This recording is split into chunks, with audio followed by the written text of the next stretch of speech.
The millionaire almost dropped his glass when his mother's trembling hand tightened around his wrist. Her eyes, once dulled by years of loneliness in a nursing home, were suddenly bright with recognition. She was not looking at him. She was looking at the young waitress standing a few feet away with a tray in her hands. And in a voice thick with emotion, she whispered that the waitress had once taken care of her when no one else did. What the young woman revealed next would shake everything he believed about loyalty, gratitude, and love.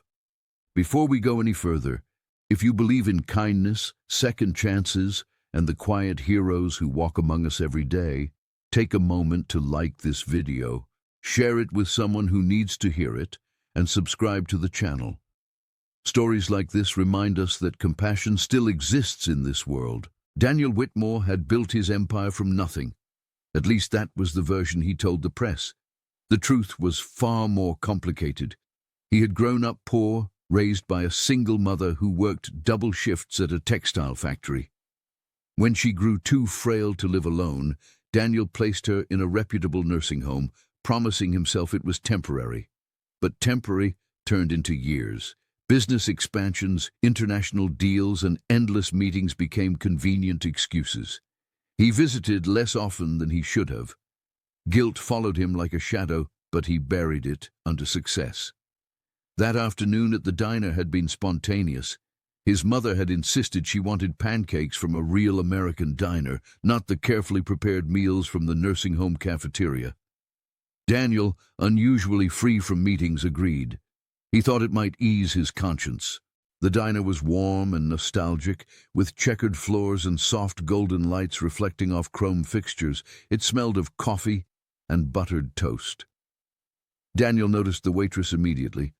Not because she was strikingly beautiful, though she was, but because of the calm dignity in the way she carried herself. Her name tag read Elena. When she approached their booth, his mother's frail fingers began to tremble. Her eyes followed Elena with a strange intensity. Daniel assumed it was confusion, a side effect of aging. But then his mother reached out and whispered that she knew her. Elena froze. The tray in her hands rattled slightly. She looked at Daniel's mother, and something softened in her expression. Recognition dawned, followed by emotion she was trying desperately to contain. Years earlier, when Daniel had been closing million-dollar deals in glass skyscrapers, his mother had been fighting loneliness in a quiet nursing home room. Staff members came and went. Some were kind, others were rushed and indifferent. But there had been one young caregiver who treated her not like a patient, but like a person. She brushed her hair gently. She listened to her stories about Daniel's childhood. She brought her tea exactly the way she liked it. On nights when arthritis pain kept her awake, that caregiver stayed past her shift just to sit beside her. That caregiver was Elena. Daniel felt his chest tighten. He had never heard his mother speak so fondly about anyone at the nursing home. He had assumed the care was adequate, nothing more. He had assumed money solved everything. Elena explained, in a voice steady but emotional, that she had worked there through nursing school. She had left 2 years ago when her scholarship ran out. Her father had fallen ill, and she needed immediate income. Nursing school had to wait. She took the diner job because it offered flexible hours and tips she could send home. Daniel listened, each word landing heavier than the last. He realized that while he had been writing checks to the facility, this young woman had been giving something far more valuable: her time, her compassion, her presence. But what she revealed next truly shook him. She confessed that during one particularly difficult winter, when staffing shortages left residents neglected, she had personally paid for extra heating blankets and small comfort items for several patients, including his mother. She had done it quietly, without telling anyone. She simply could not bear to see them uncomfortable.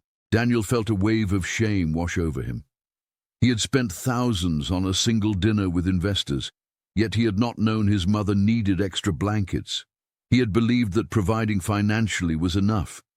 He had never considered the emotional gaps that money could not fill. His mother's eyes glistened with tears as she described how Eleanor would read her favorite poems aloud and how those evenings had been the only times she did not feel abandoned. The word hung silently in the air. Abandoned. Daniel's heart cracked open in that moment. He had convinced himself he was doing what was best. He told himself the nursing home was professional and safe. But deep down, he knew he had chosen convenience over presence. Elena tried to brush it off, insisting she had only done her job. But Daniel could see the exhaustion in her posture, the quiet strength in her resilience. Here was a woman who had sacrificed her own dreams to care for strangers with more love than their own families sometimes showed. For the first time in years, Daniel felt small, not because of his wealth, but because of his lack of awareness. He asked about her plans. She admitted she still dreamed of finishing nursing school but did not know how. Tuition had increased. Her father's medical bills were mounting. She worked double shifts most days, saving what little she could.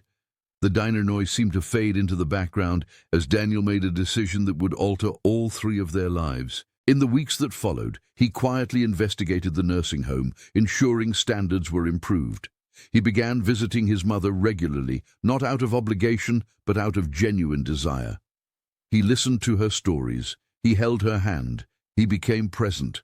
And as for Elena, he established a private scholarship fund in her name, covering the remainder of her nursing education and her father's medical treatment. He did not announce it to the media. He did not post about it online. He simply told her that the world needed more nurses like her. Elena wept when she realized her dream was alive again. But what moved Daniel most was not her gratitude. It was the realization that she had changed him long before he ever had the chance to help her. His mother's health improved in small but noticeable ways. She smiled more. She spoke more. She felt seen. Daniel understood then that wealth was not measured in assets or headlines. It was measured in presence, in compassion, in the willingness to show up for the people who once carried you through life.